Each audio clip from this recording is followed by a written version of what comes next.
আসসালামু আলাইকুম। গরুর মাংস দিয়ে বাঁধাকপি কে, কে খেয়েছেন অবশ্যই কমেন্টসে জানাবেন। যাই হোক আমি রান্না যেভাবে করেছি আজকে সেটাই আপনাদের সাথে শেয়ার করব। ১ম এ হচ্ছে আমি একটা প্রেশার কুকার নিয়েছি। সেখানে তেল দিয়ে আমি আস্ত গোটা গরম মসলা দিয়ে দিয়েছি পেঁয়াজ কুচি, স্বাদমতো লবণ, রসুন আর আদা বাটা দিয়ে ভালো করে পেঁয়াজটাকে ভেজে নিয়েছি। ভালো করে পেঁয়াজ ভাজা হয়ে গেলে আমি এখানে হলুদ, মরিচ, ধনিয়া, জিরা দিয়ে দিয়েছি। দিয়ে আমি মসলাটাকে কষিয়ে গরুর মাংস দিয়ে দিয়েছি। দিয়ে আমি বেশ কয়েকবার কষিয়ে নিয়েছি। মাংসটা কষানো হয়ে গেলে আমি আলু দিয়েও আবার কষিয়ে নেব।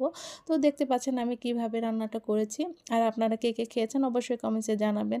এই তো আমার কষানো হয়ে গেছে। এখন আমি বাঁধাকপিগুলো দিয়ে দিব। আমি বড়, বড় টুকরো করে কেটে রেখেছিলাম। এই তো বাঁধাকপি দিয়ে হালকা একটু কষিয়ে নেব। কষানো হয়ে গেলে পর্যাপ্ত ঝোল দিয়ে আমি রান্না করে নেব। তো আপনারা দেখতে পাচ্ছেন আমার রান্নাটা হয়ে গিয়েছে। কালারটা কিন্তু দারুণ এসেছে। খেতে কিন্তু অসম্ভব মজার, অনেক মজার হয় খেতে। তো আপনাদের কাছে কেমন লেগেছে অবশ্যই কমেন্টসে জানাবেন। সবাই ভালো থাকবেন। আল্লাহ হাফেজ।